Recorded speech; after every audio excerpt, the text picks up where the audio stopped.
च1 बदकिस्मत प्रलय। सुमित्रा, मैंने कहा न कि आप अपनी जिद छोड़ दीजिए, आप हमारी बात समझ क्यों नहीं रही है? महाराज नंद कुमार ने अपनी पत्नी से कठोर स्वर में कहा। ये सुन महारानी सुमित्रा ने गिड़गिड़ाते हुए कहा, स्वामी, आप यह मुझसे क्या करवाना चाहते हैं? ये पाप मुझसे नहीं होगा, कृपया मुझे ऐसा करने को ना कहें, वरना मैं जीते जी मर जाऊंगी।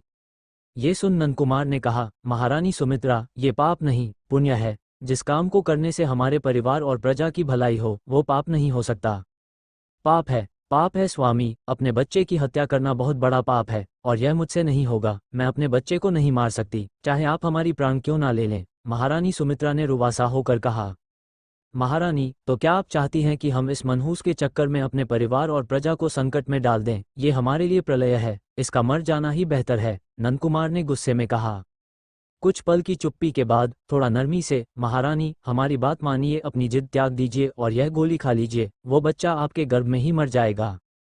महारानी सुमित्रा ने गोली खाने से इनकार कर दिया और कहा, मैं अपने बच्चे को नहीं मार सकती। महारानी को मना करता देख नंदकुमार क्रोधित हो गए। वे गुस्से में बोले, महारानी, आप अपनी हदें पार कर रही हैं, मैं आखिरी बार कह रहा हूँ, ये गोली खा लीजिए वरना। नंदकुमार गुस्से में कांप रहे थे। इस पर महारानी सुमित्रा ने सख्त भाव में कहा, आप मुझसे कितना भी कहें, मेरा एक ही जवाब होगा, मैं अपने बच्चे को नहीं मारूंगी। नंदकुमार ने मानो महारानी की जिद के आगे हार मान लिया हो। उन्होंने कहा, ठीक है, आपको जो करना है करिए, लेकिन आप इसी वक्त महल छोड़ दीजिए। ये सुन महारानी सुमित्रा के चेहरे का भाव बदल गया, उनकी आंखें भर आई थी। उन्होंने कहा, महाराज, आप उन ज्योतिषियों की बात में आकर अंधे हो गए, आपको तनिक भी आभास है कि आप मुझसे क्या कह रहे हैं? इस पर नंदकुमार ने गुस्से में कहा, मुझे सब पता है कि मैं क्या कह रहा हूँ और क्या करने जा रहा हूँ। निकल जाइए यहाँ से, इसी वक्त छोड़ दीजिए महल। नंदकुमार को लगा कि उनके ऐसा कहने पर महारानी अपनी जिद त्याग देंगी, लेकिन उन्होंने ऐसा कुछ भी नहीं किया। उन्होंने कहा, यदि आप चाहते हैं तो ठीक है, मैं महल छोड़कर जा रही हूँ। नंदकुमार यह सुनकर हैरान थे, उन्हें यकीन नहीं हो रहा था कि उनकी पत्नी एक ऐसे बच्चे के लिए जिसके जन्म लेने से ही परिवार और साम्राज्य का विनाश लिखा था, उसके लिए घर परिवार सब कुछ छोड़ने के लिए तैयार हो गई थी। हालांकि उन्होंने कुछ नहीं कहा, वह कक्ष के खिड़की के पास खड़े थे और गंभीर चेहरे के साथ खिड़की के बाहर घने अंधेरे को देख रहे थे। उन्हें आज वो अंधेरा कुछ ज्यादा ही अंधकार में लग रहा था। महारानी सुमित्रा, जो कि वहीं उनके पीछे खड़ी थी, वह पीछे मुड़ी और शयन कक्ष के पलंग के पास आ गई, जिस पर एक 2 साल की प्यारी सी बच्ची सोई हुई थी। उन्होंने उसे अपनी भरी आंखों से देखा और उसके माथे को चूम लिया और धीरे से कहा, मुझे माफ करना बेटी। तभी वह जाने से पहले महाराज से बोली, महाराज, एक दिन आपको अपने इस फैसले पर पछतावा होगा। आप अपने जिस बच्चे को मारना चाह रहे हैं, देखिएगा एक दिन जब वह महान योद्धा बनकर दुनिया में प्रसिद्धि पाएगा, और तब आपको एहसास होगा अपने इस गलती का। ये सुन नंदकुमार ने गुस्से में कहा, मेरे सब्र का इम्तिहान मत लीजिए और इसी वक्त निकल जाइए यहाँ से, अन्यथा। कहते हुए वे चुप हो गए। महारानी सुमित्रा अब तक वहां से निकल गई थी। 16 साल बाद गुंटूर प्रशिक्षण अकादमी में धब किसी के पीठ के बल गिरने की एक जोरदार आवाज आई, मानो किसी ने मरे हुए सुअर को जमीन पर पटक दिया हो। दरअसल कुछ बदमाश लड़के मिलकर एक कमजोर लड़के को बुरी तरह से पीट रहे थे। वे सभी बदमाश लड़के द्वंद्व युद्ध में कुशल थे, इसीलिए उनके हमले काफी शक्तिशाली थे। उनके आसपास उन्हें घेर कर खड़े बहुत से लड़के और लड़कियां उस कमजोर लड़के को मार खाता देखकर उसके मजे ले रहे थे, लेकिन कोई भी उसकी मदद करने के लिए सामने नहीं आ रहा था। भगवान के लिए मुझे मत मारो, मुझ पर रहम करो। ये कहते हुए वह लड़का उन बदमाश लड़कों के सामने बार बार गिड़गिड़ा रहा था, लेकिन उसे पीटने में आतुर वे लड़के उसकी बात सुनने को तैयार नहीं थे। दर्द से बेहाल वह लड़का जोर से चिल्लाने लगा, बचाओ, कोई मेरी मदद करो, कोई मुझे इन लोगों से बचाओ, वरना ये लोग मुझे मार देंगे। तभी उनमें से एक लड़के ने उसके सिर को अपने पांव तले जोर से दबा दिया और कहा, अगर तू चाहता है कि हम तुझे छोड़ दे तो हम जैसा कह रहे हैं वैसा कर। चल अब जल्दी से सुअर बन जा और सुअर की तरह अभिनय करते हुए अपने मुंह से सुअर की आवाज निकाल, समझ गया, वरना हम तुझे पीट पीट कर तेरा भरता बना देंगे। ये सुनकर उस कमजोर लड़के ने हड़बड़ाते हुए कहा, मैं करूंगा, तुम लोग जो कुछ भी कहोगे मैं करूंगा। इतना कहकर वह लड़का सुअर बनकर सुअर की तरह अभिनय करने लगा। उसका दयनीय सूरत देखकर वो सभी उस पर हंसने लगे। यहाँ तक कि वहां आसपास खड़े सभी छात्र भी उसे मनोरंजन के तौर पर देख रहे थे। कोई भी उसके दर्द को समझ नहीं रहा था।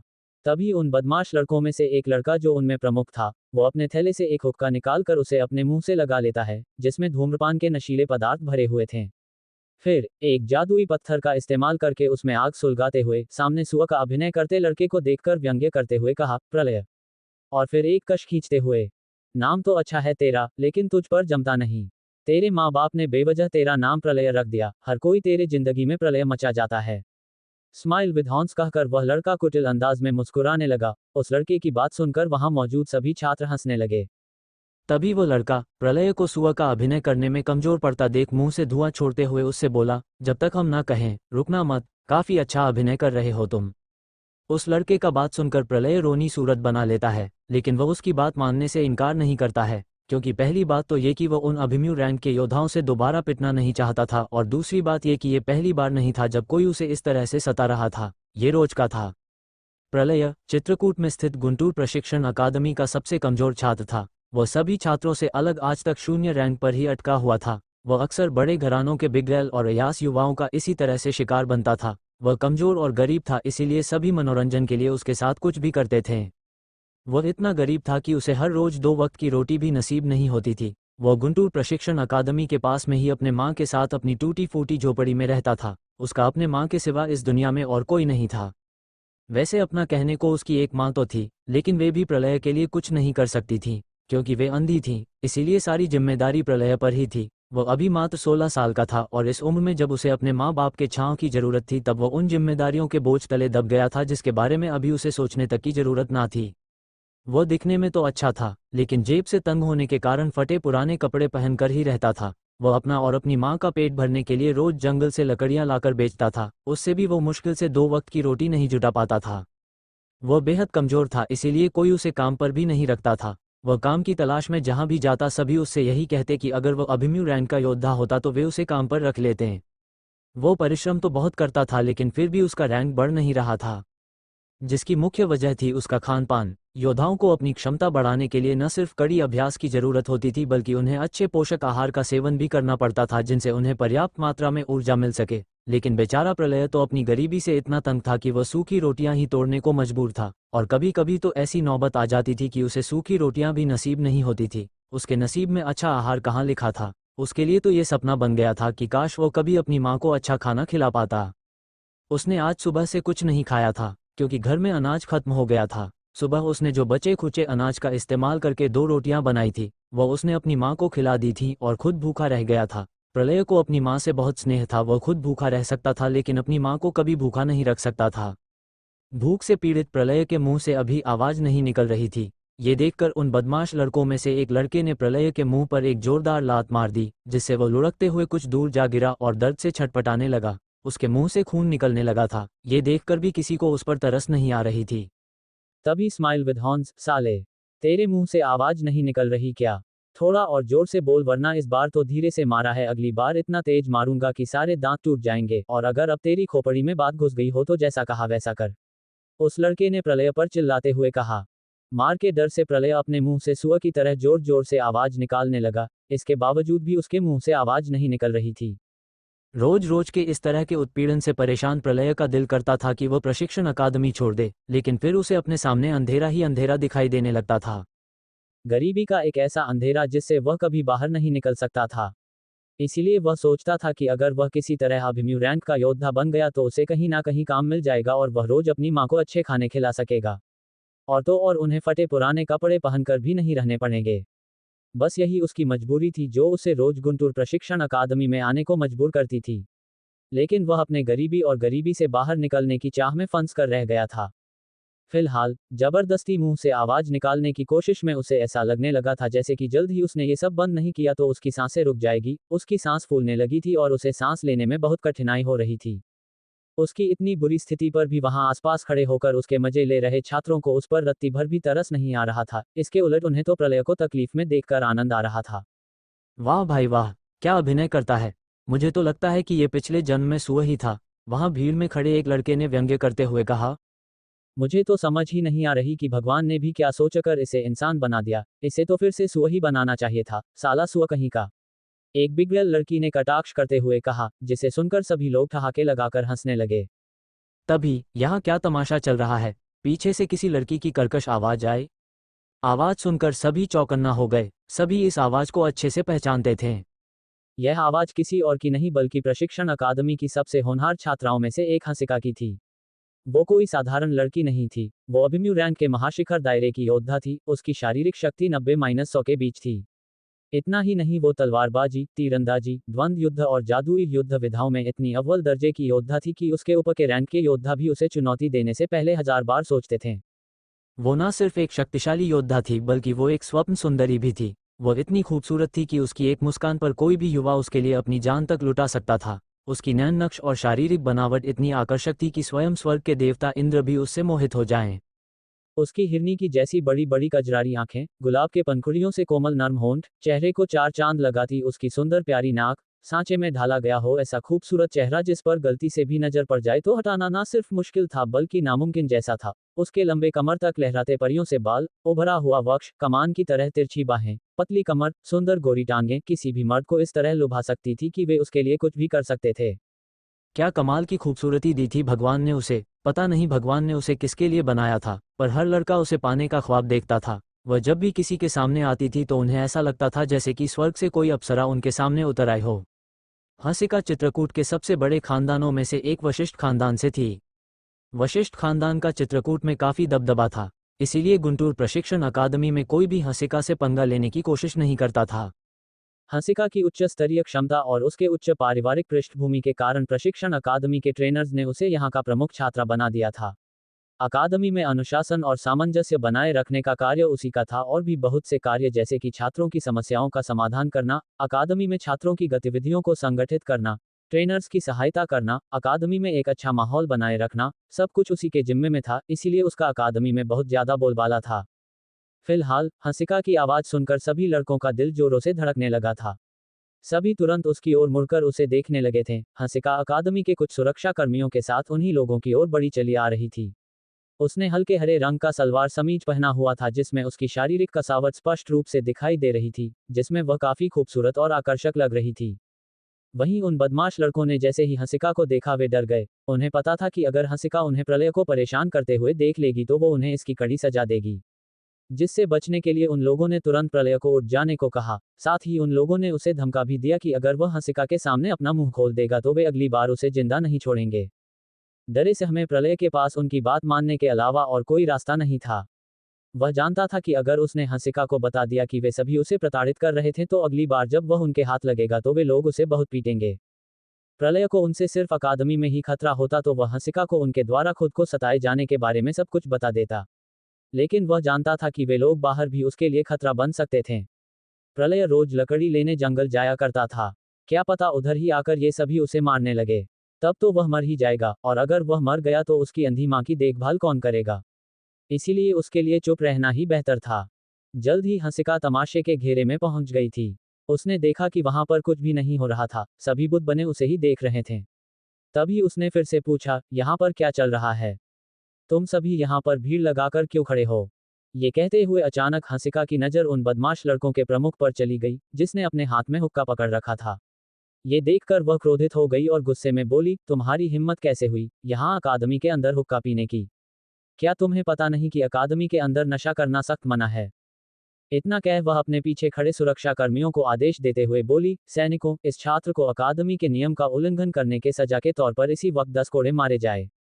ये सुनते ही वह लड़का घबरा गया और हंसिका से बोला, हंसिका, तुम गलत समझ रही हो, हुक्का मैं नहीं पी रहा था, हुक्का तो ये लड़का पी रहा था। कहते हुए वह लड़का हुक्का प्रलय के हाथ में दे देता है और हंसिका से कहता है, हम सभी कब से इस लड़के को समझा रहे थे कि अकादमी के परिसर में हुक्का पीना मना है, लेकिन मजाल है कि यह लड़का हमारी बात मान ले, इसीलिए मैंने इसके हाथ से हुक्का छीन लिया था। तो अगर तुम्हें कोड़े मरवाने हैं तो इसे मरवाओ, ना कि मुझे। कोड़े खाने के डर से उस बदमाश लड़के ने अपना सारा दोष प्रलय के ऊपर डाल दिया था, जिससे प्रलय काफी डर गया था। वह समझ गया था कि अब उसे कोई नहीं बचा सकता है। अब आगे क्या होने वाला है? क्या प्रलय कोड़ों के मार से बच पाएगा?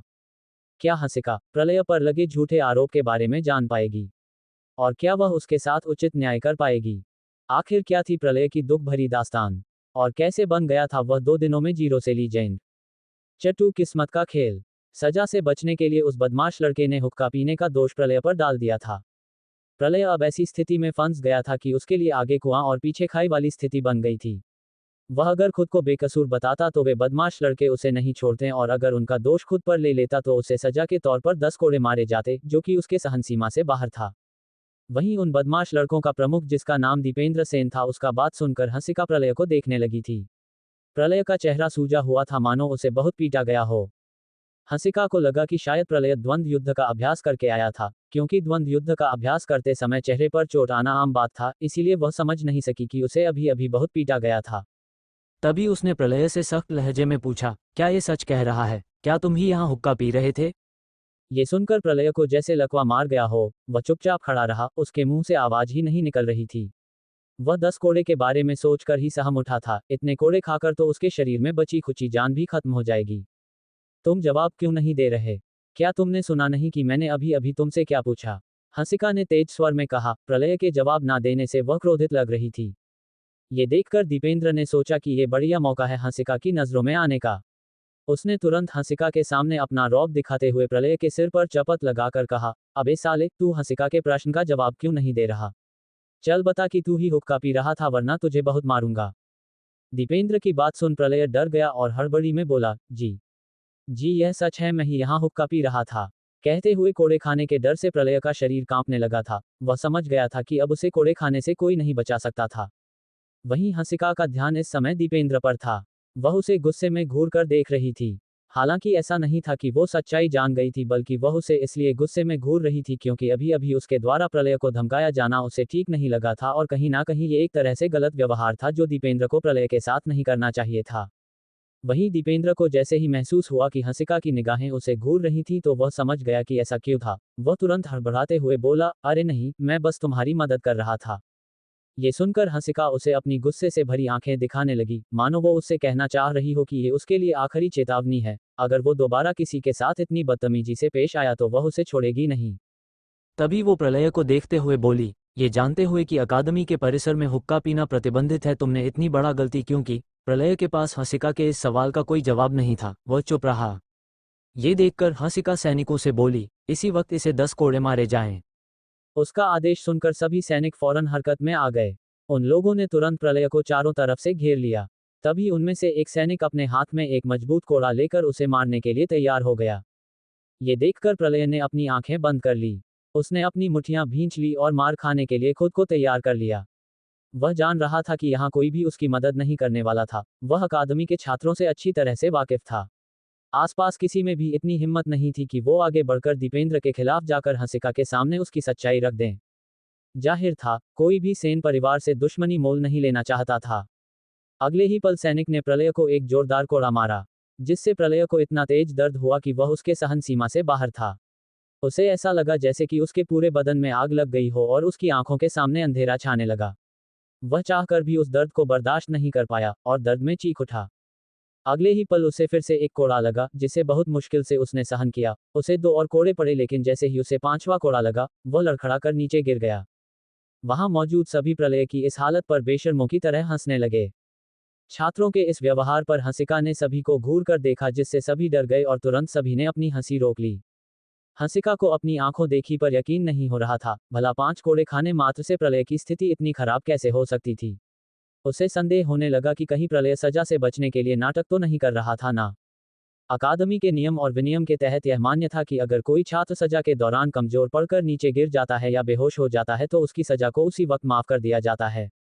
हंसिका अकादमी के इस नियम की अवहेलना नहीं कर सकती थी। साथ ही उसे उचित और अनुचित का भी ध्यान रखना था, इसीलिए वह अपनी तेज निगाहों से प्रलय की स्थिति का मुआयना करने लगी। अभी अभी उसने जो देखा, अगर वह सच था तो वह उसकी सजा को यहीं पर माफ करवा देगी। लेकिन अगर यह सजा से बचने की प्रलय की कोई चाल साबित हुई तो वह उसके लिए 10 कोड़े और बढ़ा देगी। इस फैसले के साथ हंसिका ने जैसे ही प्रलय की स्थिति का मुआयना किया, उसे बहुत हैरानी हुई। उसने पाया कि प्रलय का शरीर बेहद कमजोर था। वह इतना कमजोर था कि अगर उसे एक और कोड़े मार दिए जाए तो वह निश्चित तौर पर मर जाएगा। हंसिका ने फौरन सैनिकों को पीछे हटने के लिए कहा। उसे बहुत हैरानी हो रही थी, क्योंकि उसे पता चल गया था कि प्रलय अभी 0 रैंक का योद्धा था, जिसकी शारीरिक शक्ति भी 0 पर थी। इसके बावजूद वो 5 कोड़े खाकर जिंदा कैसे था? हंसिका को हैरानी इसलिए हो रही थी क्योंकि वो कोड़ा जिससे प्रलय को मारा गया था, वो कोई साधारण कोड़ा नहीं था। इसे विशेष रूप से अकादमी के योद्धाओं पर इस्तेमाल करने के लिए बनाया गया था, जिसके वार को सहन करना केवल अभिमन्यु रैंक और उससे ऊपर के रैंक के योद्धाओं के लिए ही संभव था। आम मनुष्य उसके वार को नहीं सह सकता था, और यहाँ प्रलय तो आम से भी आम था। हंसिका को तो यहाँ तक लग रहा था कि अगर वह अपनी 10% क्षमता का इस्तेमाल करके प्रलय को एक थप्पड़ मार देगी तो उसका कहानी यहीं खत्म हो जाएगा। हंसिका समझ गई कि प्रलय की सहन शक्ति एक आम इंसान के मुकाबले बहुत ज्यादा था, और यह सच भी था। रोज दीपेंद्र जैसे बदमाश लड़कों से मार खा खाकर उसकी सहन शक्ति काफी मजबूत हो गई थी।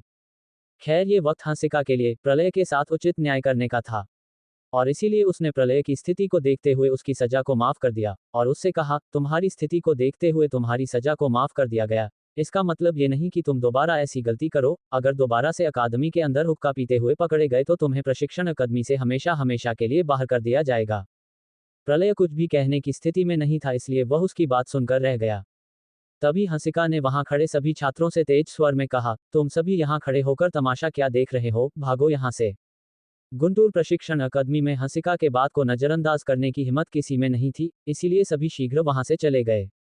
तभी हंसिका ने नीचे पड़े प्रलय को देखा और कहा, क्या तुम्हें सहायता की आवश्यकता है? प्रलय ने कहा, नहीं शुक्रिया, मैं ठीक हूं। कहकर वो कराहते हुए उठने लगा। प्रलय के इनकार कर देने पर हंसिका ने उसे अजीब नजरों से देखा और वहां से चली गई। इस वक्त प्रलय खुद को हारा हुआ महसूस कर रहा था। उसे समझ नहीं आ रहा था कि आखिर भगवान उसे उसके किस गुनाह की सजा दे रहा था। उसके पास एक ही फटा पुराना कपड़ा था, वो भी कोड़े के मार से इतना फट गया था कि पहनने के लायक नहीं बचा था।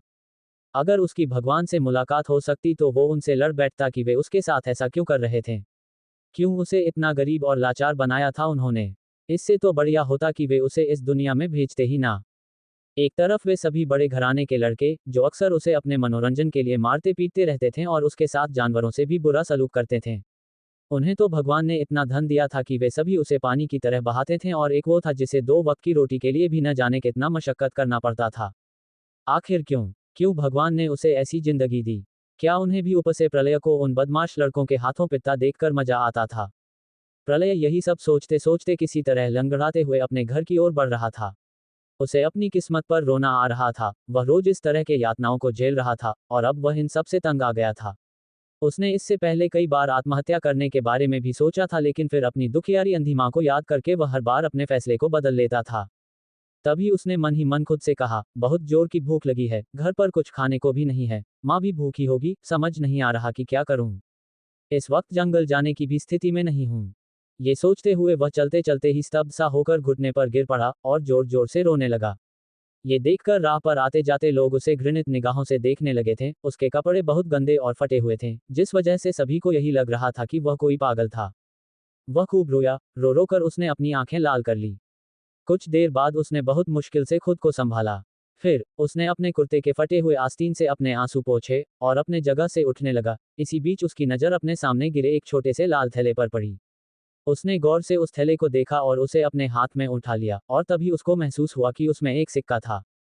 उसने तुरंत उसे खोलकर उसके अंदर झांका। अंदर तांबे का एक सिक्का पड़ा था। उस सिक्के पर नजर पड़ते ही उसकी आंखें चमक उठी। अगले ही पल उसे अपनी आंखों के सामने ढेर सारा अच्छा खाना नजर आने लगा, जिसे वह उस सिक्के से खरीद कर खा सकता था। तांबे का सिक्का चित्रकूट की सबसे बड़ी मुद्रा थी।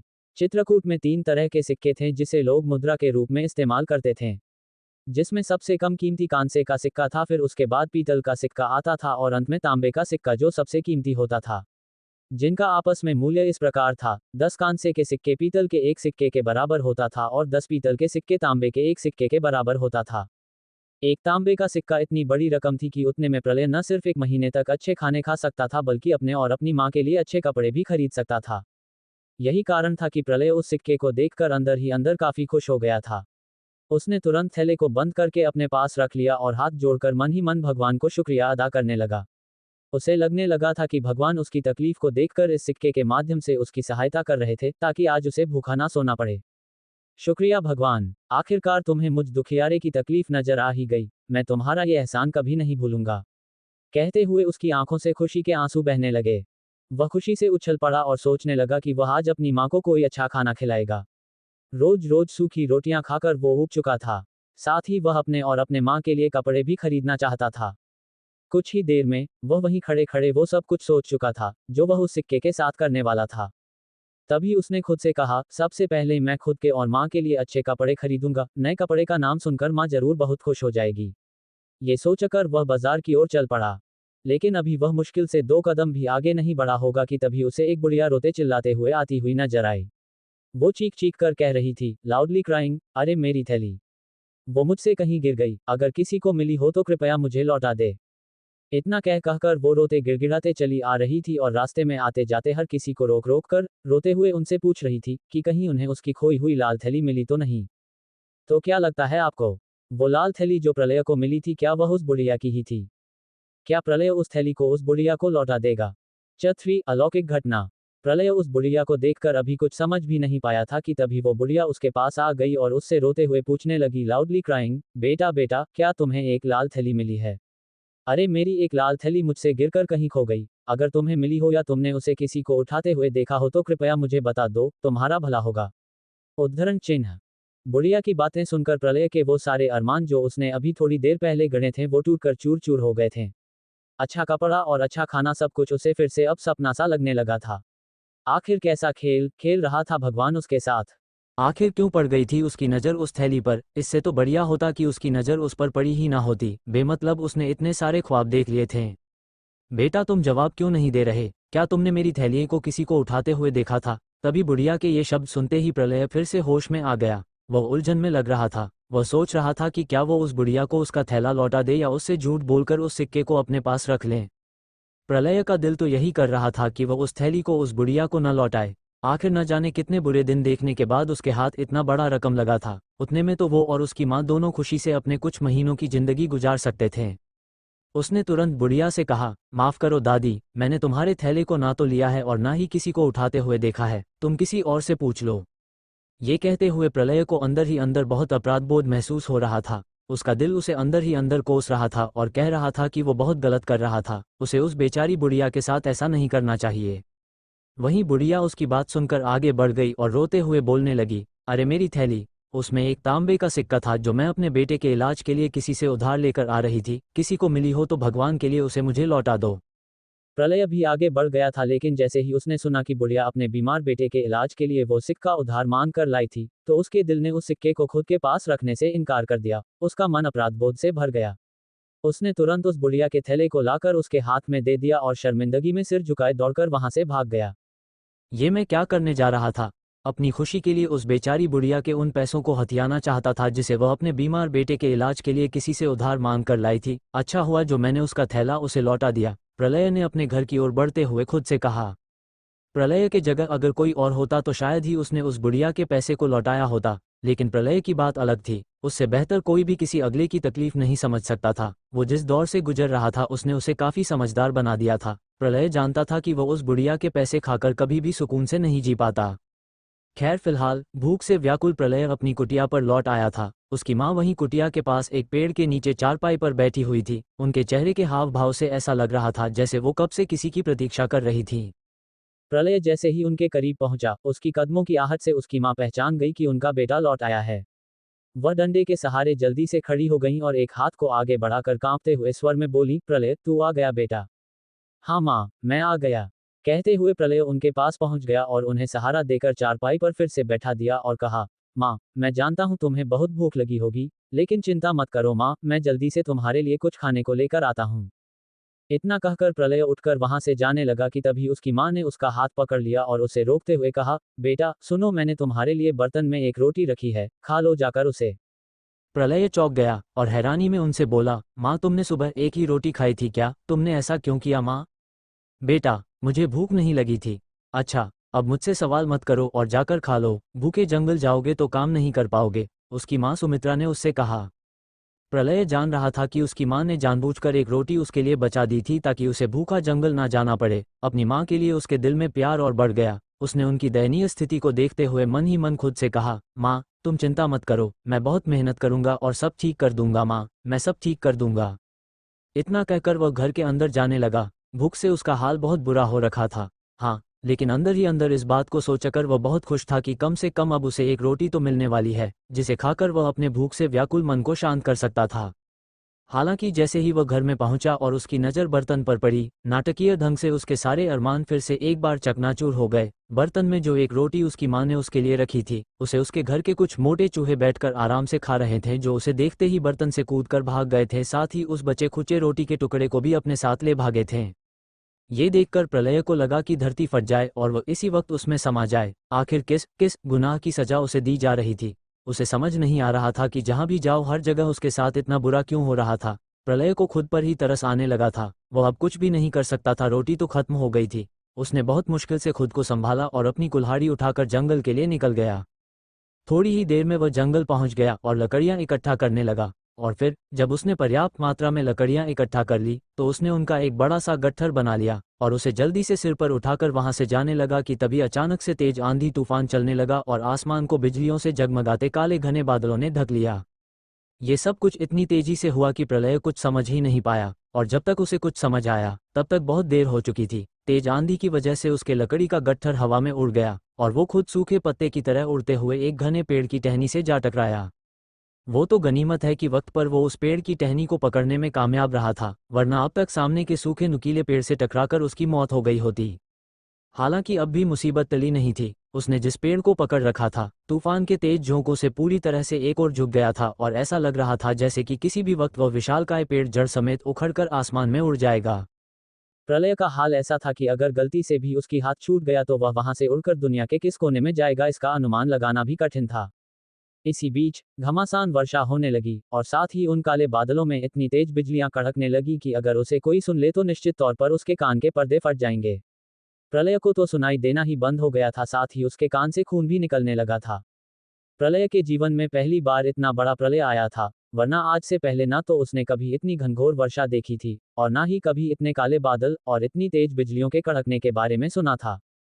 पता नहीं घर पर माँ किस हाल में होगी, प्रलय ने टहनी को और मजबूती से अपने हाथों में कसते हुए सोचा। हवा के तेज बहाव के कारण उसका समूचा शरीर कपड़े की तरह लहरा रहा था, मानो आसमान से कोई उसे ऊपर खींच रहा हो, और अगर गलती से भी उसका हाथ छूटा तो वो सीधे आसमान में समा जाएगा। वह बहुत पीड़ा में लग रहा था। इसी बीच उसकी नजर अचानक आसमान पर टिक गई। आसमान में कुछ अजीब सी घटना घट रही थी। काले बादलों के बीच ढेर सारे रंगों से मिला जुला हुआ एक प्रकाश चक्र घूम रहा था, जो देखने में काफी चमकदार और रहस्यमयी लग रहा था, मानो वह किसी देवता की अलौकिक माया हो। तभी अचानक उस चक्र के बीच से एक बेहद चमकीली रोशनी निकली और तेजी से आकर नीचे जमीन से टकरा गई, जिसे देखने में ऐसा लगा जैसे कि उस चक्र के बीच से एक छोटी सी वस्तु निकलकर जमीन पर गिर गई हो। अगले ही पल वातावरण में तेजी से बदलाव आने लगा और देखते ही देखते वो वातावरण जो अभी तक तूफान मचाए हुआ था वो ऐसे शांत हो गया जैसे कि कुछ हुआ ही नहीं था।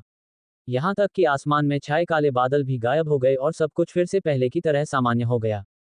इन कुछ देरों में जो कुछ भी हुआ बहुत ही चौंकाने वाला था। प्रलय, जो कि अब तक पेड़ से नीचे उतर चुका था, वातावरण में अभी अभी घटी इस घटना को देखकर बहुत हैरान था। हालांकि वह इस समय इस रहस्यमयी घटना से ज्यादा अपनी मां के लिए चिंतित था, इसलिए वो यहाँ एक और पल भी रुकना नहीं चाहता था। तभी उसने फटाफट आसपास आंधी से आकर गिरे पड़े लकड़ियों को इकट्ठा किया और वहां से जाने के लिए तैयार हो गया। लेकिन वो जैसे ही वहां से जाने लगा, अचानक उसकी नजर उस जगह पर चली गई जहां उस रहस्यमयी चक्र से निकलकर एक पतली सी प्रकाश की किरण आकर जमीन से टकराई थी। उसे वहां कुछ चमकता हुआ दिखाई दे रहा था। अब तक रात हो गई थी, इसीलिए उसे वो वस्तु स्पष्ट रूप से दिखाई दे रही थी। वैसे तो प्रलय यहाँ रुकने के फिराक में नहीं था, लेकिन उस वस्तु पर नजर पड़ने के कारण वह उस चमकीले वस्तु को देखने के लिए उत्सुक हो गया था। उसे जानने की इच्छा होने लगी थी कि आखिर वह वस्तु क्या चीज थी। उसने तुरंत लकड़ी के गट्ठर को जमीन पर रख दिया और उस चमकीले वस्तु के करीब जाने लगा। उस जगह पर पहुंचकर उसने देखा कि नीचे मुट्ठी के आकार की एक गोल वस्तु पड़ी हुई थी, जो देखने में किसी अंडे की तरह लग रहा था। उस वस्तु के बीचों बीच एक छोटी सी दरार पड़ी हुई थी जिससे बहुत तेज प्रकाश उत्सर्जित हो रहा था, मानो उस वस्तु के अंदर कोई बेहद चमकीली वस्तु मौजूद हो। उस अजीब सी वस्तु को देखकर प्रलय को उसे छूने का मन किया, लेकिन साथ ही उसे डर भी लग रहा था कि कहीं वह कोई खतरनाक वस्तु ना हो। ऐसा हो भी सकता था, और वैसे भी प्रलय के साथ कभी कुछ अच्छा हो जाए ये कहाँ मुमकिन था। उसके साथ कुछ अच्छा होना मतलब दांतों तले लोहे के चने चबाना, क्योंकि इतना ही मुश्किल था उसके साथ कुछ अच्छा होने में। उसके साथ हमेशा बुरा ही होता था और यही कारण था कि उसे लग रहा था कि ये वस्तु उसे नुकसान पहुंचा सकती थी। यहाँ भी वो यही सोच रहा था कि अगर उसे कुछ हो गया तो उसके पीछे उसकी माँ का क्या होगा, और इसीलिए वह उसे छूने से कतरा रहा था। लेकिन उस वस्तु को देखकर न जाने क्यों उसका दिल कह रहा था कि वो बहुत कीमती वस्तु थी जिसे बेचकर वह अच्छे खासे पैसे कमा सकता था। तभी उसने एक लकड़ी के सहारे उसे हिलाया और उसे गौर से देखने लगा। उसने देखा कि लकड़ी के उस वस्तु को छू जाने पर भी उस वस्तु में कोई बदलाव नहीं आया था। उसने मन ही मन अनुमान लगाया कि शायद वह वस्तु खतरनाक नहीं थी। उसने हिम्मत करके उसे छूने का निश्चय किया। हालांकि जल्द ही जब उसकी हाथ उस वस्तु को लगी तो उसने देखा कि उसे कुछ नहीं हो रहा था। इस बात से उसे थोड़ी राहत मिली और उसने उस वस्तु को अपने हाथ में उठा लिया और उसे गौर से देखने लगा। लेकिन उस वस्तु को हाथ में लेकर निहारते हुए अभी उसे मुश्किल से कुछ ही पल हुए होंगे कि तभी उससे बहुत तेज प्रकाश उत्सर्जित होने लगी। प्रकाश इतना तेज था कि प्रलय की आंखें चौंधिया गई, यहाँ तक कि आंख बंद करने के बावजूद भी वो उस प्रकाश के उजाले को इस कदर महसूस कर पा रहा था जैसे कि उसने आंख खोल रखा है। वह उस वस्तु में होते इस बदलाव से घबरा गया था और उसे फेंकना चाहता था, लेकिन जल्द ही उस वस्तु से प्रकाश आना बंद हो गया। उसने जब अपनी हथेली पर देखा तो दंग रह गया। उसके हथेली पर अभी कुछ पल पहले जो एक मुट्ठी के आकार का वस्तु था, वो टूटकर बीच से अलग हो गया, जिसके अंदर अब चने के दाने के जितना बड़ा एक हीरे की तरह चमकदार नीला पत्थर दिखाई दे रहा था। प्रलय ने आज से पहले इस तरह के पत्थर को ना तो कभी देखा था और ना ही सुना था। उसने उस छोटे पत्थर को उसके टूटे हुए खोल से बाहर निकालकर अपने हथेली पर रख लिया और उसे गौर से देखने लगा। उसे समझ नहीं आ रहा था कि आखिर वह छोटा पत्थर किस तरह की वस्तु थी। प्रलय ने उस पर ज्यादा ध्यान न देने का फैसला किया और उसे अपनी थैली में डालकर अपने लकड़ी के गट्ठर को उठाया और घर के लिए निकल गया। थोड़ी ही देर में वह घर पर आ चुका था। घर पर माँ को सही सलामत देख उसकी जान में जान आई। उसकी माँ भी उसके जंगल से सही सलामत लौट आने से काफी खुश थी। रात हो गई थी और प्रलय जान रहा था कि इस वक्त वह लकड़ी को नहीं बेच सकता था, इसीलिए आज उसे और उसकी माँ को भूखा ही सोना पड़ेगा। तभी वह अपनी माँ के पास बैठ गया और उन्हें गले लगाकर मायूसी में बोला, माँ, मुझे माफ कर दो, मेरी वजह से आज तुम्हें भूख सोना पड़ेगा। उसकी माँ ने कहा, नहीं बेटा, आज हमें भूखा नहीं सोना पड़ेगा। प्रलय कुछ समझ नहीं पाया, इसीलिए उसने तुरंत उनसे पूछा, आप ऐसा क्यों बोल रही है माँ? उसकी माँ ने कहा, क्योंकि आज हमारे पास बहुत सारा खाना है। उनकी बात को हैरानी में दोहराते हुए प्रलय ने नासमझी में पूछा, बहुत सारा खाना, ये आप क्या बोल रही हो माँ? उसकी माँ ने जवाब देते हुए कहा, तुम्हारे जंगल जाते ही तुम्हारे अकादमी से तुम्हें ढूंढते हुए एक लड़की आई थी, उसी ने दिया। एक लड़की आई थी, ये सुनकर प्रलय चौंक गया। भला उसके अकादमी से उसे ढूंढते हुए उसके घर पर कौन आई थी? उसका अकादमी में लड़की तो बहुत दूर की बात थी, एक लड़का भी दोस्त नहीं था, और उसकी माँ कह रही है कि उसने उन्हें खाना भी दिया। प्रलय को कुछ भी समझ नहीं आ रहा था। तभी उसकी नज़र घर में पड़े ढेर सारे खाने पर पड़ी, जिसे देख उसे बहुत ताज्जुब हुआ। उन खानों से बहुत स्वादिष्ट महक आ रही थी। प्रलय ने अपने पूरे जीवन में कभी भी इतना स्वादिष्ट खाना नहीं खाया था। उससे रहा नहीं गया और उसने तुरंत एक बर्तन को अपने गोद में ले लिया और उसे खोलकर उसमें देखने लगा। उसके अंदर काफी स्वादिष्ट खाना भरा हुआ था। ये देखकर उसकी आंखें भर आई। आज तो उसने सोच लिया था कि उसे भूखा ही सोना पड़ेगा, लेकिन उसने इस बात की बिल्कुल भी कल्पना नहीं की थी कि वह आज अपनी जिंदगी का सबसे स्वादिष्ट खाना खाएगा, वो भी पेट भर। उसने तुरंत अपनी माँ से पूछा, माँ, क्या तुमने खाना खा लिया? हाँ बेटे, मैंने खा लिया, और अब तुम भी जल्दी से खा लो, माँ ने कहा। जिसके बाद तो प्रलय खाने पर टूट पड़ा और ऐसे खाने लगा जैसे कि सदियों से भूखे किसी इंसान को खाना मिल गया हो। तभी अपनी चुप्पी को तोड़ते हुए उसकी माँ ने कहा, वो लड़की कह रही थी कि उसका नाम हंसिका था। ये सुनकर प्रलय चौंक गया। उसके हाथ अचानक से अपनी जगह पर ऐसे रुक गए जैसे कि वह बर्फ की तरह जम गया हो। वह हैरानी में अपनी माँ की ओर मुड़ा और आश्चर्य से पूछा, क्या बताया माँ? उस लड़की का नाम? हंसिका, उस लड़की ने कहा। हंसिका नाम था उसका, माँ ने फिर से जवाब दिया। आखिर क्यों आई थी हंसिका प्रलय के घर पर? क्या राज था उस चमकीले पत्थर का जो प्रलय को मिला था? चफोर, हंसिका ने बचाई प्रलय की जान। हंसिका नाम सुनकर प्रलय चौंक गया। उसके हाथ खाना खाते खाते अचानक से ऐसे रुक गए जैसे कि वह जम गया हो। वह हैरानी में अपनी माँ की ओर मुड़ा और आश्चर्य से पूछा, हष्ट फेस, क्या बताया माँ? उस लड़की का नाम? हंसिका, उस लड़की ने कहा। हंसिका नाम था उसका, माँ ने जवाब देते हुए कहा। उनके चेहरे पर थोड़ी हैरानी और जिज्ञासा के भाव थे, जैसे कि वे जानना चाह रही हों कि इस नाम के पीछे प्रलय के हैरानी की वजह क्या थी। वहीं माँ के मुंह से हंसिका आई थी, ये सुनकर प्रलय सोच में पड़ गया था। उसे समझ नहीं आ रहा था कि चित्रकूट के सबसे बड़े खानदान की लड़की उसे ढूंढते हुए उसके घर पर क्यों आई थी। उसने मन ही मन सोचा, वह मुझे क्यों ढूंढ रही थी? क्या मुझे फिर से किसी ने अपने गुनाह के लिए फंसा दिया? अगर मैं ठीक सोच रहा हूं तो ये तो हद हो गई। अरे माना कि मैं कमजोर हूं और उनके खिलाफ आवाज नहीं उठा सकता, पर इसका मतलब ये थोड़ी न हुआ कि एरा गैरा नत्थु खैरा जो भी चाहे मुझे अपनी गलती के लिए फंसा डालें। बहुत सह लिया इन नवाबजादों का अत्याचार, अब मैं और बर्दाश्त नहीं करूंगा।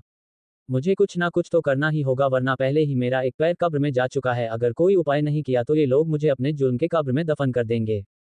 तभी उसकी हैरानी पर उसकी माँ ने पूछा, क्या हुआ बेटा, तुम उस लड़की का नाम सुन इतने हैरान क्यों हो? प्रलय ने अपने चुप्पी को तोड़ते हुए कहा, माँ, हंसिका कोई साधारण लड़की नहीं है। वह चित्रकूट के सबसे बड़े खानदान वशिष्ठ खानदान के मुखिया विश्वनाथ वशिष्ठ की पोती है। इतना ही नहीं, वह गुंटूर प्रशिक्षण अकादमी की प्रमुख छात्रा है, जिसे अकादमी में ट्रेनर्स द्वारा विशेष दर्जा प्राप्त है। माँ ने हैरानी जताते हुए पूछा, पर बेटे, वह लड़की तुम्हें क्यों ढूंढ रही थी? प्रलय ने नासमझी में कहा, पता नहीं माँ, यही तो मुझे भी समझ नहीं आ रहा। कुछ पल की चुप्पी के बाद माँ ने फिर से पूछा, बेटा, क्या हंसिका और तुम सहपाठी हो? नहीं माँ, वह तो मुझे जानती भी नहीं है। प्रलय ने जवाब दिया, अगर वह तुम्हें नहीं जानती तो वह तुम्हें क्यों ढूंढ रही थी? माँ ने पूछा। उन्हें लग रहा था कि उनका बेटा उनसे कुछ तो छुपा रहा था। एक पल की चुप्पी के बाद उन्होंने एक गहरी सांस लिया और कहा, कहीं ऐसा तो नहीं है ना कि तुम दोनों एक दूसरे को पसंद करते हो? कहते कहते कुछ क्षण रुककर, देखो बेटा, अगर ऐसा है तो तुम्हें मुझसे कुछ भी छुपाने की कोई जरूरत नहीं है। मैं तुम्हारी माँ हूँ, इसलिए तुम मुझसे सब कुछ बेझिझक साझा कर सकते हो। अपनी माँ की बात सुन प्रलय अवाक रह गया। उसने बिल्कुल भी उम्मीद नहीं किया था कि उसकी माँ उससे ऐसा कुछ पूछेगी। वह बोला, माँ, आप जैसा सोच रही हैं, हमारे बीच वैसा कुछ भी नहीं है। और वैसे भी आपको क्या लगता है, इतने बड़े खानदान की नातिन मुझे पसंद करेगी? मुझ भिखारी को, जिसके पास ना तो धन का पहनने के लिए कुछ है और ना ही धन का खाने के लिए कुछ, यहाँ तक कि मैं इतना कमजोर हूँ कि खुद की रक्षा तक नहीं कर सकता। अगर दुनिया में सिर्फ मैं अकेला लड़का बच गया तो भी वह मेरी तरफ नहीं देखेगी। आपको पता है, वह बड़े बड़े खानदान के युवाओं की तरफ देखती तक नहीं है, और मैं तो ठहरा एक आम युवा, तो वह मुझे पसंद करेगी इसका तो कोई सवाल ही नहीं उठता। प्रलय की बात सुनकर उसके माँ का चेहरा एकदम से गंभीर हो गया, मानो प्रलय की बातों ने उनके अतीत में दफन उन पन्नों को उजागर कर दिया हो, जिसमें छिपी थी उनकी एक दुख भरी दास्तान, जिसे वह भुलाने की कोशिश में बहुत पहले कभी भूल तो चुकी थी, लेकिन प्रलय की बातों ने फिर से उन यादों को ताज़ा कर दिया था। तभी उन्होंने मन ही मन खुद से कहा, काश कि उस वक्त हमें परिवार से बेदखल नहीं किया गया होता तो आज हमारी स्थिति ऐसी नहीं होती। सच में, प्रलय और उसके माँ का संबंध एक उच्च परिवार से था, जिनकी स्थिति काफी मजबूत थी। और इस बात से प्रलय पूरी तरह से अनजान था, क्योंकि उन्हें परिवार से तभी बेदखल कर दिया गया था जब प्रलय उनकी गर्भ में था। इस सच्चाई को उसकी माँ ने आज तक उससे छुपा कर रखा था। हाँ, लेकिन उन्होंने सोच रखा था कि समय आने पर वह प्रलय को सब कुछ बता देगी। तभी उन्होंने प्रलय से कहा, बेटा, बात तो तुम ठीक कह रहे हो, इतने बड़े खानदान की नातिन तुमसे क्यों दोस्ती करेंगी? हाँ माँ, वैसे मैंने सुना है कि वह जितनी कड़ी स्वभाव की है उतनी ही नर्म दिल भी। चाहे निर्धन हो या धनी, वह भेदभाव नहीं करती बल्कि सभी के प्रति समान सहानुभूति रखती है। वह अपने दायित्वों के प्रति जितनी जिम्मेदार है उतनी ही सच्ची और ईमानदार भी। इतना ही नहीं, वह दूसरों के अधिकारों और सम्मान का भी ध्यान रखती है। प्रलय ने हंसिका का गुणगान गाते हुए कहा। ये सुनकर माँ ने कहा, फिर तो वह बहुत अच्छी है, इसीलिए तो सभी उसे बहुत पसंद करते हैं माँ। प्रलय ने कहा, वैसे माँ, उसने हमें खाना दिया, इसके लिए मैं उसे शुक्रिया अदा करना चाहता हूँ। हाँ, तुम्हें उसे जरूर शुक्रिया अदा करना चाहिए, उसकी वजह से आज हमें भूखा नहीं सोना पड़ेगा, माँ ने कहा। खैर, खाना खाने के बाद प्रलय ने जमीन पर अपना बिस्तर बिछाया और लेट गया। आज पहली बार उसे बहुत सुकून मिल रहा था। उसने इस वक्त अपने हाथ में उस कीमती पत्थर को ले रखा था और उसे गौर से निहारते हुए समझने की कोशिश कर रहा था कि आखिर वह किस तरह का पत्थर था। यह आखिर किस तरह का पत्थर है? कुछ पल उस चमकदार पत्थर को निहारने के बाद उसने कहा, अगर यह कोई कीमती रत्न हुई तो मैं इसे बेचकर अच्छा खासा पैसे कमा सकता हूँ। कल मैं इस पत्थर के बारे में हीरे जवाहरात के दुकान पर जाकर इसके मूल्य का पता लगाऊंगा। खुद से इतना कहकर वह उस कीमती पत्थर को देखता रहा और देखते देखते ही कब उसकी आंखें लग गई, उसे पता ही नहीं चला। अगली सुबह जब उसकी आंखें खुली तो उसने खुद को काफी ऊर्जावान महसूस किया। हैरानी तो उसे तब हुई जब उसे पता चला कि उसके शरीर पर जितने भी चोट के निशान थे सभी रहस्यमय तरीके से गायब हो गए थे और उसकी त्वचा में निखार आ गया था। अपनी त्वचा में उसने इतनी चमक आज से पहले कभी नहीं देखी थी। यहाँ तक कि वह खुद में जो ऊर्जा महसूस कर रहा था उससे उसे ऐसा लग रहा था जैसे कि वह अपने बाहुबल से लोहे के मोटे सरिये को भी आसानी से मोड़ देगा। प्रलय ने सोचा कि यह सब उस खाने का असर है जो हंसिका ने उन्हें दिया था। इस बात से उसे काफी खुशी हुई। फिर वह बिस्तर को मोड़ने लगा कि तभी उसकी नज़र बिस्तर पर गिरे उस चमकदार पत्थर पर गई, जो बहुत ही चमक रहा था। उसने ज्यादा ध्यान न देते हुए उस पत्थर को उठाकर अपने थैले में रख लिया और अपने रोजमर्रा के सभी कामों से निपटकर माँ को अलविदा करके अकादमी के लिए निकल गया। अकादमी पहुंचकर वह जैसे ही अकादमी में प्रवेश हुआ उसने देखा कि अकादमी का वह परिसर जो अक्सर इस समय छात्रों के चहल पहल से भरा रहता था, उसमें आज एक भी छात्र दिखाई नहीं दे रहा था। उसने चारों तरफ नजर फेरी, उसे वहां पर कोई भी दिखाई नहीं दे रहा था। ऐसा लग रहा था जैसे कि अकादमी में इस वक्त उसके सिवा और कोई नहीं था, यहाँ तक कि अकादमी के सुरक्षाकर्मी भी आज दिखाई नहीं दे रहे थे। उसने हैरानी में खुद से कहा, आज यहाँ कोई दिखाई क्यों नहीं दे रहा है? कहाँ चले गए सभी? अपने मन में ये प्रश्न लिए वह अकादमी से बाहर आ गया। मुझे लग रहा है कि आज अवकाश है, तभी तो कोई भी अकादमी में दिखाई नहीं दे रहा है, प्रलय ने सोचा। एक काम करता हूँ, उस चमकीले पत्थर के मूल्य के बारे में बनवारी से पूछ आता हूँ। अगर उसने अच्छा कीमत दिया तो इसे वहीं बेच आऊंगा, उसने खुद से कहा और अपने थैले से उस चमकीले पत्थर को निकालकर उसे निहारत हुए बाजार की ओर चल पड़ा। बाजार की ओर बढ़ते हुए उसने गौर किया कि आज रास्ते पर कोई भी दिखाई नहीं दे रहा था। उसकी हैरानी तो तब और बढ़ गई जब वह बाजार पहुंचा। बाजार के सभी दुकानें जो आमतौर पर सूर्योदय के समय ही खुल जाया करती थी वह आज अभी तक बंद थीं। प्रलय को कुछ भी समझ नहीं आ रहा था। उसे तो कोई दिख भी नहीं रहा था जिससे वह कुछ पूछ सके। सभी चले कहाँ गए? अकादमी में भी कोई नहीं था। प्रलय ने परेशान स्वर में खुद से कहा, तभी एकदम से हैरान होते हुए, कहीं रात के उस भयंकर तूफान ने सभी को निगल तो नहीं लिया। हे भगवान! फेयरफुल फेस, इसका मतलब क्या अब इस नगर में मैं और मेरी माँ बस बच गए हैं? फेयरफुल, नहीं, ऐसा नहीं हो सकता। ये आपने क्या किया भगवान, ये आपने क्या किया? वह भी परेशान हो ही रहा था कि तभी उसकी नज़र मार्ग पर आते कुछ लोगों पर पड़ी, जिन्हें देख उसके जान में जाना आए। शुक्र है कि मैं जो सोच रहा था वह महज मेरी एक गलतफहमी थी, वरना पता नहीं बिना लोगों के चित्रकूट कैसा लगता। प्रलय ने एक गहरी सांस छोड़ते हुए सोचा और उनके करीब आते ही उनसे पूछने लगा, काका, नगर में कोई दिखाई क्यों नहीं दे रहा है? कहाँ गए सभी? प्रलय का प्रश्न सुन वे सभी उसे हैरानी में ऐसे देखने लगे जैसे कि वह कोई मूर्ख हो।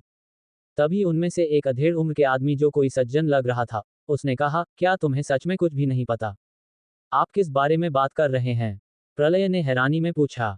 रात की घटना के बारे में, उस आदमी ने कहा। क्या आप रात में जो तूफान आई थी उस बारे में बात कर रहे हैं? प्रलय ने पूछा। वह कोई साधारण तूफान नहीं था बल्कि एक अलौकिक घटना थी, जो स्वयं देवताओं की रची गई माया थी। ऐसी घटनाएं हजारों सालों में एक बार होती है। पौराणिक कथाओं और धार्मिक मान्यताओं के अनुसार कहा जाता है कि ऐसी घटनाएं जब भी होती है आसमान से एक दिव्य वस्तु जमीन पर गिरती है, जो बहुत शक्तिशाली होती है। वह दिव्य वस्तु जिसे भी मिल जाती है उसे कोई भी पराजित नहीं कर सकता, वह अजेय हो जाता है। उस आदमी ने कहा, जिसे सुनकर प्रलय के मन में उस दिव्य वस्तु को पाने की प्रबल इच्छा होने लगी। साथ ही उसे समझने में देर नहीं लगी कि आज कोई भी नगर में दिख क्यों नहीं रहा था। क्या वह दिव्य वस्तु किसी को मिली? प्रलय ने पूछा। मैं कुछ कह नहीं सकता, आदमी ने कहा। क्यों? प्रलय ने पूछा। क्योंकि हम जब तक वहां पर थे, तब तक तो किसी को नहीं मिली, शायद अब मिल गई हो, या फिर हो सकता है कि अभी तक किसी को ना मिली। उस आदमी ने कहा। इस जानकारी के लिए आपका बहुत बहुत शुक्रिया काका। फोल्डेड हैंड्स कहकर प्रलय जंगल की ओर भागने लगा, लेकिन तभी उसे कुछ याद आया और वह रुक गया। वह पीछे मुड़ा और आवाज लगाते हुए कहा, काका, वह दिव्य वस्तु दिखती कैसी है? उस आदमी ने कहा, मुझे नहीं पता वह कैसी दिखती है, क्योंकि आज तक ना तो किसी ने उस तरह की दिव्य वस्तु देखी है और ना ही उसके आकार के बारे में सुना है। हाँ, लेकिन कुछ लोग कह रहे थे कि वह किसी जादुई छड़ी की तरह दिखता है जैसा कि परियों की कहानी में बताया जाता है, और कुछ लोग तो कह रहे थे कि वह किसी अजीब से यंत्र की तरह दिखता है। इतना कहकर वह आदमी वहां से चला गया। प्रलय अब तेजी से जंगल की ओर दौड़ते हुए भाग रहा था। काश कि मुझे इस घटना के बारे में पहले से जानकारी होती तो रात को मैं बिना उस दिव्य वस्तु को लिए घर नहीं लौटता। कितनी खराब है मेरी किस्मत, सभी लोग वहां उस दिव्य वस्तु को ढूंढने में लगे हैं, और मैं यहाँ अकेले नगर में भटक रहा हूँ। भगवान हर बार मुझे ही क्यों भूल जाते हैं? आखिर क्यों मेरी किस्मत इतनी खराब है?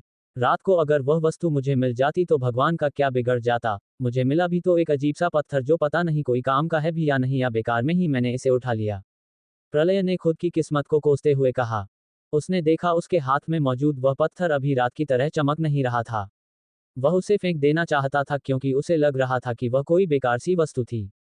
लेकिन फिर उसने सोचा कि शायद उसे बेचकर उसे तांबे के कुछ सिक्के मिल सकते थे। इसीलिए उसने उस पत्थर को फेंकने की बजाय अपने थैली में रख लिया और इसी के साथ वह अपने घर पहुंच गया। घर पहुंचते ही उसने खुद के पास जो कुछ भी था सब कुछ घर में रख दिया, अपने थैली को भी जिसमें उस चमकीले पत्थर के अलावा कुछ बेकार के सामान थे जिसे वह अपने साथ जंगल ले जाकर धोना नहीं चाहता था। फिर उसने जल्दी से अपने माँ की फटी पुरानी दुशाला उठाई और माँ से इजाजत लेकर भागते हुए जंगल में चला गया। अगर मुझे वह दिव्य वस्तु मिल गई तो मैं उसे इस दुशाला में छुपा लूंगा और उस वस्तु और अपनी माँ को लेकर यहाँ से कहीं दूर चला जाऊंगा। जंगल की ओर भागते हुए प्रलय ने सोचा। वह जान रहा था कि चित्रकूट के बड़े और शक्तिशाली खानदान के लोग उससे उस कीमती वस्तु को छीन सकते थे, इसीलिए वह सोच रहा था कि अगर वह वस्तु उसे मिली तो वह चित्रकूट छोड़ देगा और अपनी माँ को लेकर यहाँ से कहीं दूर चला जाएगा। हालांकि जल्द ही जब वह जंगल के पास पहुंचा तो उसे बहुत निराशा हुई। उसने देखा कि जंगल के अलग अलग हिस्से को चित्रकूट के बड़े बड़े खानदानों के गार्डों ने कब्जा कर रखा था और किसी को भी अपने घेरे के अंदर घुसने नहीं दे रहे थे। जंगल का कोई भी हिस्सा ऐसा नहीं बचा था जिसकी गार्डों ने घेराबंदी ना की हो। प्रलय को अब रोना आ रहा था। वह समझ गया कि इस दुनिया में सिर्फ उसी का चलता है जो शक्तिशाली होते हैं, यानी कि शक्तिशाली की उत्तरजीविता ही एकमात्र सत्य है। गरीबों और कमजोरों को हमेशा बड़े और शक्तिशाली परिवारों द्वारा दबा दिया जाता है। वह अब अपने हाथ में दुशाला लिए बुत बना खड़ा निराशा में सब कुछ देख रहा था। वहां जो लोग भी किसी परिवार के गार्डों के कब्जे के घेरे में प्रवेश करने का कोशिश कर रहे थे वे गार्ड उन्हें धक्के मारकर भगा दे रहे थे। ये देखकर प्रलय समझ गया कि अगर उसने भी जंगल में प्रवेश करने की कोशिश की तो उसका भी यही हश्र होगा। तभी, अबे ओ ए गधे, तू यहाँ क्या कर रहा है, चल भाग यहाँ से।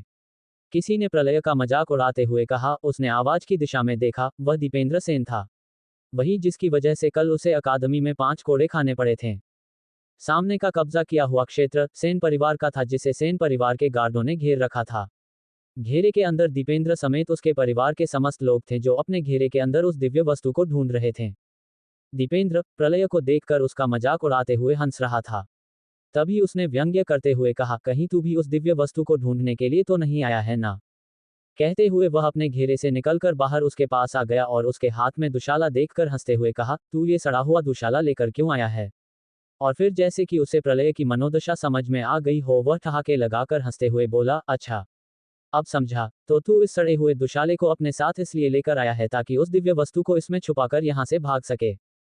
प्रलय ने कोई जवाब नहीं दिया, वह भी चुपचाप खड़ा था।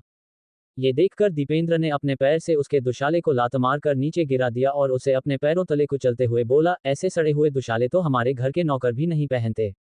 दीपेंद्र की हरकत से प्रलय को गुस्सा आ गया। वह हमेशा से उसके हर अत्याचार को सहता आ रहा था, लेकिन उसकी मां के दुशाले को पैरों तले कुचला जाना बर्दाश्त नहीं हुआ। उसने गुस्से में आकर दीपेंद्र को एक जोरदार थप्पड़ मार दिया। साले, तेरी हिम्मत कैसे हुई मेरी मां के दुशाले को इस तरह से अपने पैरों तले कुचलने की। कहते हुए प्रलय ने उसे धक्का दे दिया और जमीन पर से दुशाले को उठाकर उस पर से धूल झाड़ने हुए उसे साफ करने लगा। आसपास मौजूद लोग ये सब कुछ देख रहे थे, इसीलिए दीपेंद्र को लगा कि प्रलय ने उसे थप्पड़ मारकर सबके सामने उसे अपमानित कर दिया था। वह गुस्से से भर गया। साले भिखारी, तेरी इतनी हिम्मत कि तूने मुझ पर हाथ उठाया, मैं तुझे जिंदा नहीं छोड़ूंगा। गुस्से में चिल्लाते हुए दीपेंद्र ने अपने बाहुबल से प्रलय को उठाकर जमीन पर पटक दिया और उसे बुरी तरह से पीटने लगा। दीपेंद्र अभिमन्यु रैंक के प्रखर दायरे का योद्धा था, उसकी शारीरिक शक्ति 56 पर थी।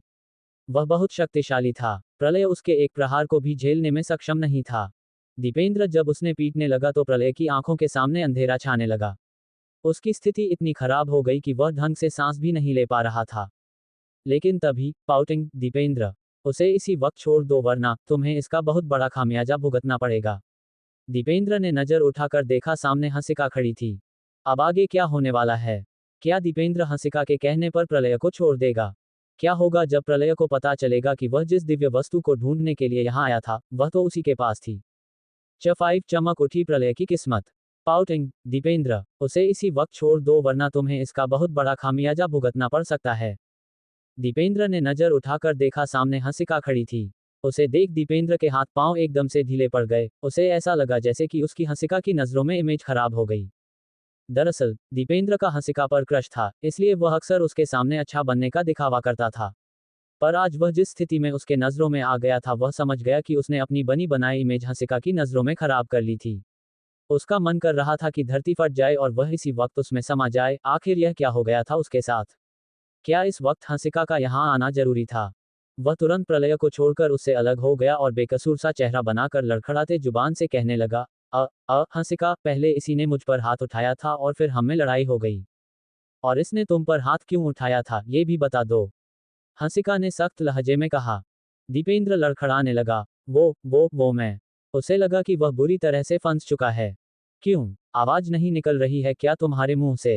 हंसिका ने कहा, तुम्हें शर्म नहीं आती अपने से कमजोरों को परेशान करने में? हंसिका, तुम मुझे गलत समझ रहे। इससे पहले कि दीपेंद्र अपनी बात पूरी कर पाता हंसिका ने उसे डांट दिया, चुप रहो। मैंने सब कुछ अपनी आंखों से देखा कि तुम इसे कैसे परेशान कर रहे थे। ये सुनकर दीपेंद्र ने शर्मिंदगी में अपना सिर नीचे झुका लिया। वह समझ गया कि अब कुछ नहीं हो सकता था, जो होना था सो हो गया। तुम्हें ऐसा करते हुए शर्म नहीं आई? हंसिका ने गुस्से में कहा और जमीन पर गिरे कराह रहे प्रलय को सहारा देने के लिए नीचे झुक गई। ये देखकर दीपेंद्र को अच्छा नहीं लगा। वह बिल्कुल भी नहीं चाहता था कि हंसिका अपने सुंदर नाजुक हाथों से प्रलय को छुए।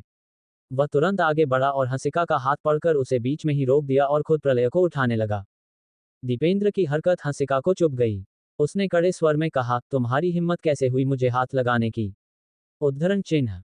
वो हंसिका, वो मैं बस तुम्हारी मदद कर रहा था। तुम मुझ पर इतनी भड़क क्यों रही हो?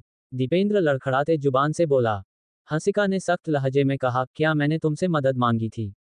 नहीं वो, मुझे लगा कि इसे छूने से तुम्हारे हाथ गंदे हो जाएंगे, देखो ये कितना गंदा है, दीपेंद्र ने कहा। हंसिका ने दीपेंद्र को घृणित निगाहों से देखा। तुम कहना क्या चाहते हो?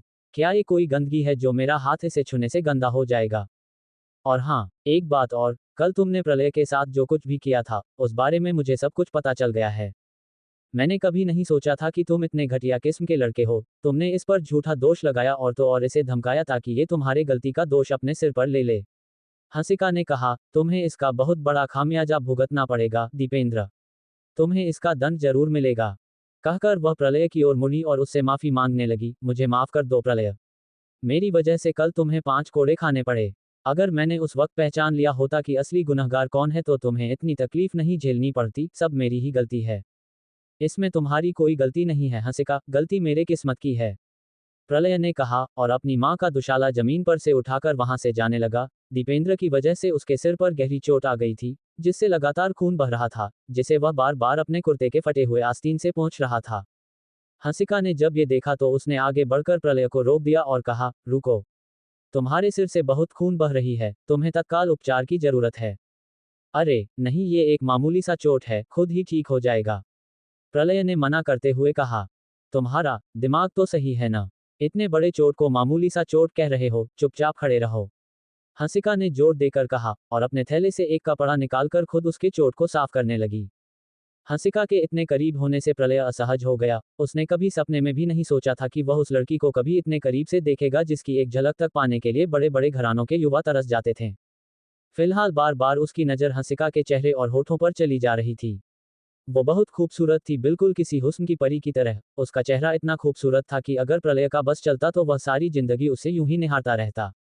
तभी तो कहूं कि चित्रकूट का हर युवा इस लड़की के लिए इतना पागल क्यों है, प्रलय ने मन ही मन सोचा। वहीं हंसिका चुपचाप अपना काम कर रही थी। उसने जैसे ही उसके चोट को साफ किया, अपने थैले से औषधि निकालकर उसके घाव पर लगाने लगी। वहीं पास में खड़ा दीपेंद्र ये सब देखकर गुस्से में जल भुन गया था। उसका मन कर रहा था कि वो प्रलय की इसी क्षण हत्या कर दे। वह हंसिका के करीब किसी भी लड़के को बर्दाश्त नहीं कर सकता था, खासकर प्रलय को। खैर, अब तक हंसिका प्रलय के घाव पर औषधि लगा चुकी थी। तुम्हारे इस एहसान के लिए तुम्हारा बहुत बहुत शुक्रिया हंसिका, प्रलय ने कहा। ये सुनकर हंसिका ने कहा, तुम्हें मुझे शुक्रिया अदा करने की कोई जरूरत नहीं है, यह मेरा कर्तव्य है। हंसिका, तुमने कल हमें खाना देकर हम पर बहुत बड़ा एहसान किया है, इसके लिए मैं हमेशा तुम्हारा शुक्रगुजार रहूंगा, प्रलय ने कहा। वह तो भूल ही गया था कि वह भोजन के लिए हंसिका को शुक्रिया अदा करना चाहता था। हंसिका ने कोई जवाब नहीं दिया। उसने महसूस किया कि प्रलय एक साफ दिल का सच्चा और शरीफ युवा था, जो अपनी उत्तरजीविता सर्वाइवल के लिए अपनी मां के साथ संघर्ष कर रहा था। उसमें क्षमता तो बहुत थी, लेकिन वह अपनी गरीबी के दलदल में इस कदर फंस गया था कि वह चाहकर भी आगे बढ़ नहीं पा रहा था, मानो उसी के किस्मत ने उसका साथ छोड़ दिया हो। पिछले दिन हंसिका को जब अपनी सहेली से प्रलय के बेकसूर होने के बारे में पता चला था तो उसे प्रलय के लिए काफी बुरा लगा था। साथ ही उसे खुद पर गुस्सा भी आया था कि उससे इतनी बड़ी भूल कैसे हो गई थी। वह अकादमी की प्रमुख छात्रा थी और वही जब गलतियां करेगी तो कैसे होगा। इसीलिए वह घर लौटते समय अपनी गलती का माफी मांगने प्रलय के घर पहुंच गई थी। लेकिन वहां पहुंचकर उसने जब प्रलय की अंधी मां और उसके घर की टूटी फूटी स्थिति देखी तो वह भावुक हो गई थी। वह चित्रकूट के सबसे बड़े खानदान से थी और वह अपने बड़े से आलीशान महल में रहती थी। उसे जीवन में कभी भी किसी चीज की कमी का एहसास नहीं हुआ। लेकिन प्रलय के घर पहुंचकर उसने पहली बार देखा कि गरीबी क्या चीज होती है। टूटा फूट घर, जिसमें पड़ी अस्त व्यस्त चीजें, यहां तक कि घर में अनाज का एक दाना तक नहीं थी। प्रलय की मां का भूख से पीला पड़ा चेहरा उससे देखा नहीं गया था और उसने तुरंत अपने गार्ड से कहलवाकर उनके लिए ढेर सारा खाना मंगवा दिया था। फिर उसने कुछ देर वहां रुककर उसकी मां से ढेर सारी बातें किया। उसी वक्त से उसने ठान लिया था कि वह प्रलय का जीवन आसान कर देगी। फिलहाल अपनी चुप्पी को तोड़ते हुए हंसिका ने प्रलय से कहा, क्या तुम मुझ पर एक एहसान करोगे? एहसान? ये सुनकर प्रलय उसे सवालिया नजरों से देखने लगा, मानो वह कुछ समझ ना पाया हो। हंसिका ने मुस्कराते हुए कहा, चिंता मत करो, मैं तुमसे तुम्हारी जान नहीं मांगूंगी। मैं बस इतना चाहती हूं कि तुम हर रोज युद्धाभ्यास में मेरी मदद करो। उद्धरण चिन्ह कहकर वह प्रलय का चेहरा देखने लगी। पर हंसिका, मैं प्रलय को हिचकता देख हंसिका ने कहा, चिंता मत करो, मैं तुम्हें मुफ्त में मेरी मदद करने के लिए नहीं कह रही, बदले में मैं तुम्हें हर रोज 5 कांसे के सिक्के दूंगी। ये सुनकर प्रलय का मुंह खुला का खुला रह गया। वह हंसिका को हैरानी में देखने लगा। उसे अपनी कानों सुनी पर बिल्कुल भी यकीन नहीं हो रहा था। उसे लोग एक कांसे के सिक्के पर भी काम पर रखने को तैयार नहीं होते थे और यहाँ हंसिका उसे सीधे 5 सिक्कों का प्रस्ताव दे रही थी। तुम इतने हैरान क्यों हो रहे हो? मैं तुमसे कोई मजाक नहीं कर रही हूँ। कहते हुए हंसिका ने उसे यकीन दिलाने की कोशिश की। वह जान रही थी कि प्रलय उसे मना नहीं कर पाएगा क्योंकि उसे पैसों की सख्त जरूरत थी।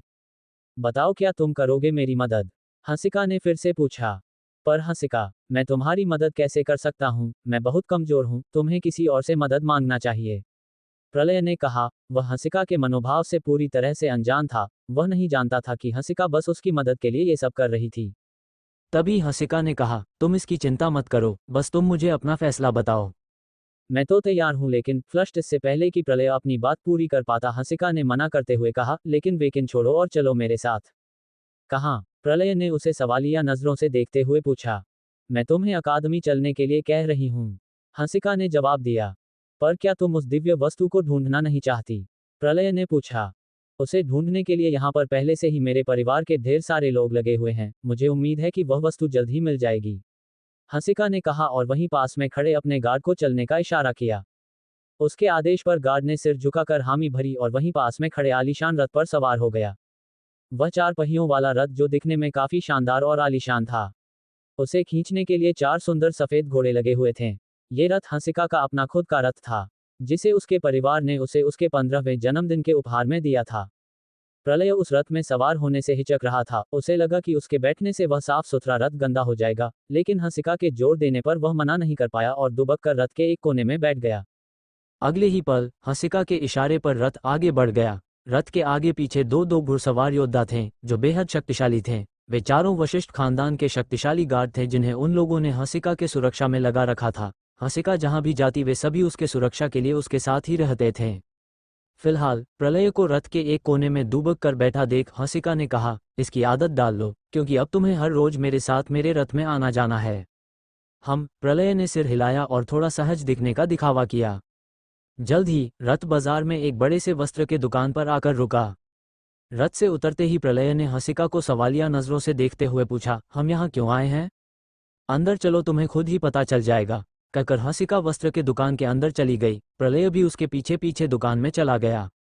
हंसिका ने प्रलय और उसकी मां के लिए एक एक जोड़ा पोशाक खरीदा। वह नहीं चाहती थी कि प्रलय और उसकी मां अब और फटे पुराने कपड़े पहनकर रहें। फिर प्रलय के घर से होते हुए वह अकादमी पहुंच गई। हर रोज की तरह हंसिका की शानदार एंट्री ने सभी का ध्यान खींच लिया था, खासकर लड़कों का। हालांकि जल्द ही सभी को बहुत हैरानी हुई जब उन लोगों ने हंसिका के साथ प्रलय को देखा तो वह नए पोशाक में काफी अच्छा लग रहा था। वहां किसी को भी समझ नहीं आ रहा था कि आखिर हंसिका के साथ प्रलय क्या कर रहा था। प्रलय का हंसिका के साथ होना किसी को भी फूटी आंखों ना सुहा रही थी, खासकर दीपेंद्र को जो दूर खड़ा सब कुछ देख रहा था।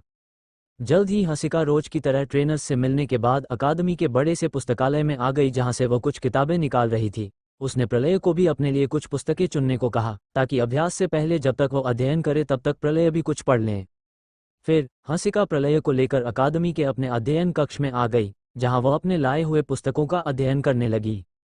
वहीं प्रलय एक पुस्तक को ध्यान से पढ़ रहा था। वह पुस्तक उसने पुस्तकालय में बहुत मुश्किल से ढूंढी थी। उस पुस्तक में दिव्य वस्तु के बारे में ढेर सारी जानकारियां दी गई थीं। पुस्तक में दिए अनुसार पिछले रात जो घटना घटी थी, उस तरह की अलौकिक घटना लगभग 1800 साल पहले भी एक बार घटित हुई थी, जिसमें एक दिव्य वस्तु आसमान से जमीन पर गिरी थी। उसके बारे में उस पुस्तक में अलग अलग लोगों का मत था। हालांकि किसी ने भी अपनी आलोचना में उस दिव्य वस्तु के रूपरेखा के बारे में वर्णन नहीं किया था। हाँ, लेकिन सभी ने अपनी आलोचना में उसकी खूबियों का वर्णन किया था। तभी प्रलय को एक वाक्य पढ़कर बहुत हैरानी हुई, जिसमें लिखा था कि वह दिव्य वस्तु पूर्णिमा की रात को बहुत चमकती है। उसे हैरानी इस वाक्य से नहीं हुई, बल्कि उसे हैरानी इस चीज के लिए हुई कि रात को उसे जो छोटी सी पत्थर मिली थी वह भी बहुत चमक रही थी। और गौर करने वाली बात तो ये थी कि पिछली रात पूर्णिमा की रात थी। प्रलय को संदेह होने लगा कि कहीं उसे जो पत्थर रात को जंगल से मिला था वही तो दिव्य वस्तु नहीं थी ना। इस बात ने उसके मन में जिज्ञासा की लहर पैदा कर दी। वह तुरंत उठ खड़ा हुआ और कुछ दूर पर बैठी अध्ययन कर रही हंसिका से बोला, हंसिका। हंसिका ने उसे सवालिया नजरों से देखा। प्रलय हिचकते हुए बोला, वो मैं अगर तुम। अरे, तुम इतने हिचक क्यों रहे हो? क्या तुम्हें मुझसे बात करने में डर लग रहा है? जो कहना चाहते हो अच्छे से कहो और साफ साफ कहो, हंसिका ने कहा। वो मैं घर जाना चाहता हूँ, फ्लस्ट, प्रलय ने कहा। घर? फ्लस्ट, वह चौंकी, फिर खुद को सामान्य दिखाते हुए, जाओ, लेकिन जल्दी से लौट आना, मेरे अभ्यास का समय होने वाला है। हाँ, तुम चिंता मत करो, मैं जल्दी लौट आऊंगा, प्रलय ने कहा और जल्दी से वहां से निकल गया। अकादमी से निकलकर वह बिना रुके जितना हो सके उतना तेजी से दौड़ते हुए घर पर आ गया। फिर उसने जल्दी से अपना थैला निकाला और उसे नीचे जमीन पर उड़ेल दिया, और जैसे ही उसे वह कीमती पत्थर दिखाई दिया उसने उसे हथेली में ले लिया और उसे गौर से देखते हुए भगवान से प्रार्थना करने लगा कि काश वह दिव्य वस्तु हो। फिर वह जल्दी से उस पुस्तक में उसे सक्रिय करने की विधि देखने लगा। उसमें उस दिव्य वस्तु को सक्रिय करने का एक मंत्र दिया गया था। प्रलय उस मंत्र को बुदबुदाने लगा और जैसे ही उसने ऐसा किया वह छोटा पत्थर किसी टिमटिमाते हुए तारे की तरह चमकने लगा। ये देखकर प्रलय के खुशी का ठिकाना नहीं रहा। वह इतना खुश हो गया कि वह इस बात को चिल्ला चिल्ला कर सारी दुनिया को बता देना चाहता था।